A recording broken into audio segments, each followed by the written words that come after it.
Self induction, ध्यान से समझो सेल्फ इंडक्शन को हम लोग कैसे समझें। सेल्फ मतलब होता है स्व, अपने आप से प्रेरित होना। तो इसके लिए सबसे पहले हम यहाँ चित्र ले रहे हैं। हम लोग को यहाँ पर एक कॉइल है और इस कॉइल में धारा प्रवाहित करने के लिए यहाँ पर हम लोग सेल या बैटरी से जोड़ रहे हैं। यहाँ हम लोग को एक रिओस्टेट है और यहाँ हम लोग दिखा सकते हैं फिर एक की है। अब देखो, और यहाँ पर फिर इसी के काउंटर में हम लोग दूसरा चित्र यहाँ बनाते हैं और यहाँ पर भी हम लोग को बात यही कॉइल हो गया। कॉइल से हम लोग को विद्युत धारा प्रवाहित करने के लिए हम लोग क्या कर रहे हैं, सेल या बैटरी का यूज़ कर रहे हैं। यह हम लोग को रिओस्टेट हो गया और यहाँ पर हम लोग दे रहे हैं किस चीज़ को, की। अब देखो, दो सिचुएशन को बना है तो दोनों सिचुएशन को पहले समझिए क्या है।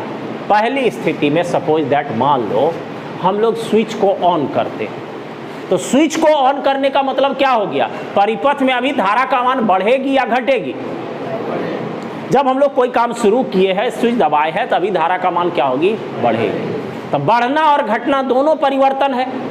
तो इसका मतलब हम लोगों का यह धारा प्रवाहित तो होगी इसमें, लेकिन धारा का मान अभी बढ़ेगा।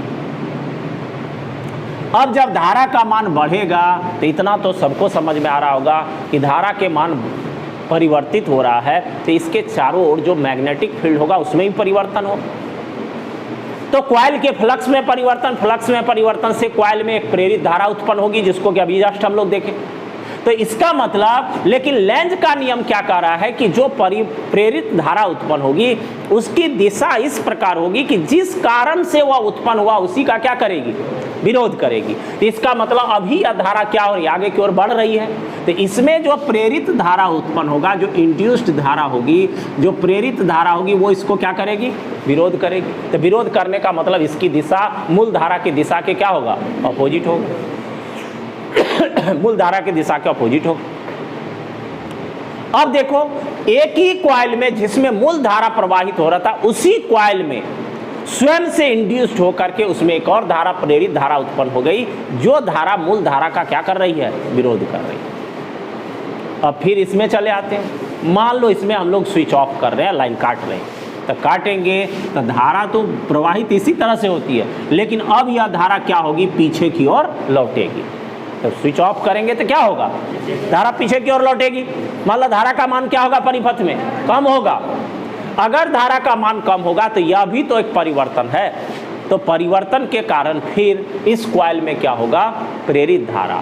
लेकिन प्रेरित धारा का दिशा इस प्रकार होगा कि वह जिस कारण से उत्पन्न हुआ उसी का क्या करेगा, विरोध करेगा। तो अभी अब पीछे लौट रहा है, तो प्रेरित धारा कहेगा क्या, हम पीछे लौटने नहीं देंगे। मतलब इसका दिशा अभी ऐसे हो जाएगा। जो मूल धारा वो पीछे लौटना चाह रही है, प्रेरित धारा उसका विरोध कर रही, मतलब उसके विपरीत दिशा में इसका हम लोग कह सकते हैं डायरेक्शन हो जाएगा।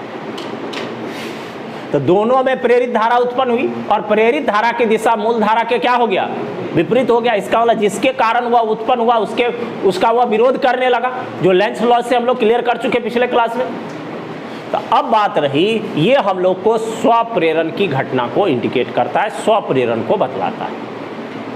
तो हम लोग अब आगे इसमें कैलकुलेशन करें तो हम लोग सेल्फ इंडक्शन की घटना से हम लोग इसमें निकालते हैं सेल्फ इंडक्टेंस। सेल्फ इंडक्टेंस को एल से, कैपिटल एल से दिखाते हैं।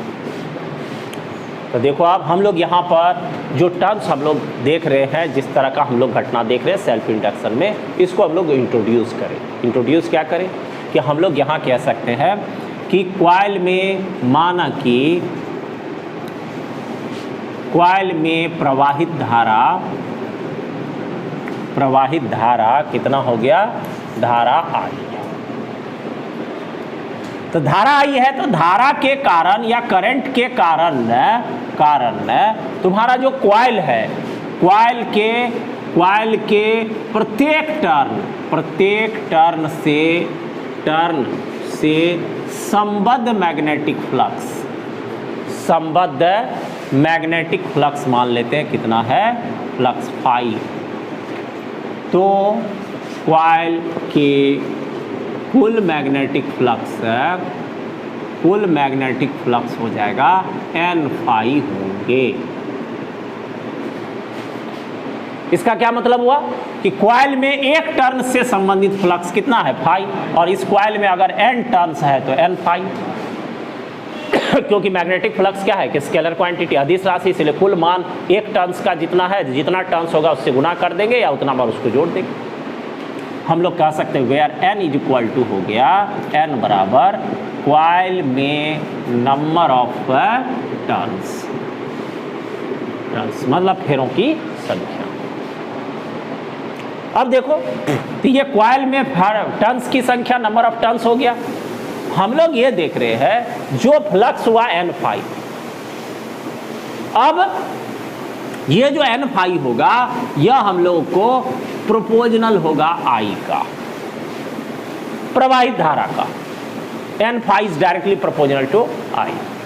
तो अगर प्रोपोर्शनल टू I होगा तो यहाँ पर n फाई बराबर, प्रोपोर्शनल के साइन को हटाएंगे तो कांस्टेंट, और कांस्टेंट के जगह हम लोग क्या L लगाते हैं। यहाँ कांस्टेंट हम लोग को समानुपातिक नियतांक है, और इसी को हम लोग कहते हैं स्वप्रेरकत्व गुणांक, या इसी को कहा जाता है तुमको सेल्फ इंडक्टेंस भी कहते हैं, या स्वप्रेरण गुणांक या स्वप्रेरकत्व भी कहते हैं इस L को। अब देखो क्योंकि कहानी वहां सेट है, कहानी एकदम सबको क्लियर है कि फ्लक्स परिवर्तन के कारण ही क्या हो रहा है I।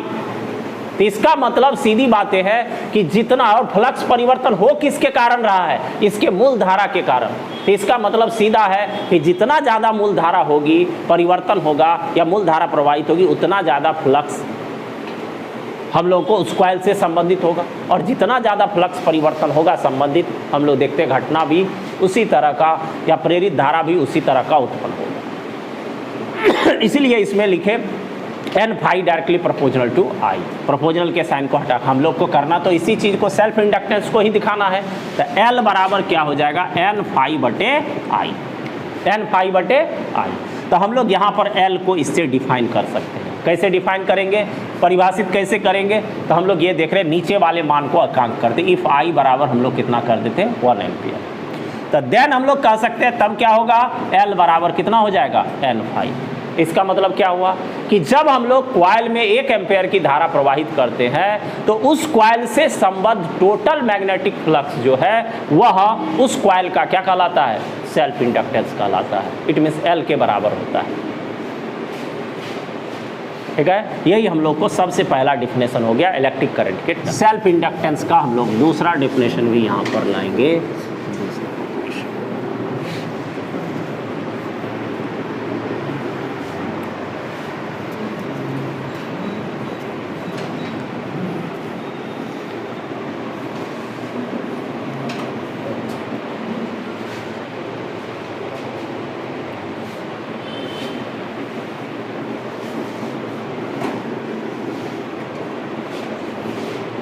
अब देखो ध्यान दो, अब हम लोग इसी डिफिनेशन को दूसरे टर्म में एक्सप्लेन करते हैं। जो अभी हम लोग सेल्फ इंडक्टेंस का डिफिनेशन लिखे, उस डिफिनेशन को हम लोग ईएमएफ के टर्म में एक्सप्लेन करते हैं। मतलब हम लोग कह सकते हैं यहाँ definition of L in terms of तुमको इंड्यूस्ड ईएमएफ, इस इंड्यूस्ड ईएमएफ के टर्म में हम लोग इसको L को डिफाइन करते थे। कैसे होगा इसको देखो। तो हम लोग चूंकि ये देख लिए अभी n फाई बराबर होता है कितना, Li, ये हम लोग निकाले अभी। और इससे पहले फैराडेज लॉ से हम लोग को ज्ञात है माइनस n डेल फाई बटे डेल t। देख लो, और हम लोग अगर मॉडुलस ऑफ ई निकाले तो माइनस खत्म हो जाएगा, या n डेल फाई बटे कितना हो जाएगा, डेल टी, या इसी को डेल n फाई भी बटे हम लोग डेल टी ऐसे भी लिख सकते हैं। क्योंकि डेल जो है वह n के साथ नहीं, किसके साथ है, फाई, n तो नंबर ऑफ टर्न्स है। तो हम लोग को यहाँ पर इस n फाई के जगह कितना लिख सकते हैं, Li। तो हम लोग सीधे कह सकते हैं यहाँ पर मॉडुलस ऑफ ई बराबर डेल Li बटे हो गया डेल टी। अब देखो L हम लोगों को कांस्टेंट, प्रोपोर्शनल कांस्टेंट के रूप में प्राप्त हुआ है। तो ये चिन्ह तो हम लोग को किस चीज़ को बतलाता है, चेंज को। तो यहाँ पर चेंज तो L में नहीं, चेंज किस में होगा, धारा में। वहीं पर हम लोग क्लियर कर लिए थे कैसे मैग्नेटिक फील्ड में चेंज हो रहा है। तो उसका दोनों ऑप्शन था, जिसमें एक ऑप्शन ये भी है।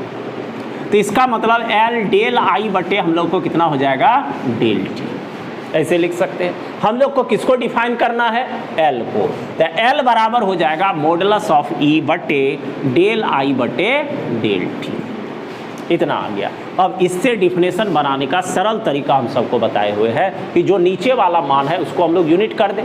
तो नीचे वाला मान क्या है, डेल I बटे हो गया डेल T, और ये डेल I बटे डेल T क्या है, इसी को हम लोग कहते हैं rate of change of electric current, electric current के परिवर्तन की दर हम लोग इसी को कहते हैं। तो यदि यह तुमको डेल I बटे डेल T का मान अगर 1 एम्पेयर बाय सेकेंड, मतलब 1 एम्पेयर पर सेकेंड हो, देन तब क्या होगा, तब तुम्हारा जो ये मॉडुलस ऑफ E है किसके बराबर होगा। तो डिफिनेशन मिल गया। हम लोग कह सकते हैं यदि कॉइल के धारा परिवर्तन की दर, it means rate of change of electric current, धारा परिवर्तन की दर अगर 1 एम्पियर पर सेकंड है, तो इसका सीधा मतलब हो गया कि उस कॉइल का में जो उत्पन्न इंड्यूस्ड ईएमएफ का परिमाण है वह क्या कहलाएगा, L कहलाएगा। हम लोग कह सकते हैं यदि किसी कॉइल में धारा परिवर्तन की दर 1 एम्पियर पर सेकंड है, तो उस कॉइल में उत्पन्न इंड्यूस्ड ईएमएफ का परिमाण उस कॉइल का सेल्फ इंडक्टेंस, या हम लोग कह सकते हैं स्वप्रेरण गुणांक कहलाती है। अब देखो यहाँ पर फिर तो बात वहीं पर आ गई कि धारा परिवर्तन के तो E आया, और ये E ही क्या कहलाएगा, इंड्यूस्ड ईएमएफ, और इस इंड्यूस्ड ईएमएफ का परिमाण ही हम लोग को किस चीज़ की परिभाषा दे रहा है, L का। तो हम लोग को फिर तो इसी कहानी से आया कि ये हम लोग को मिल रहा है कहाँ से, यहाँ से,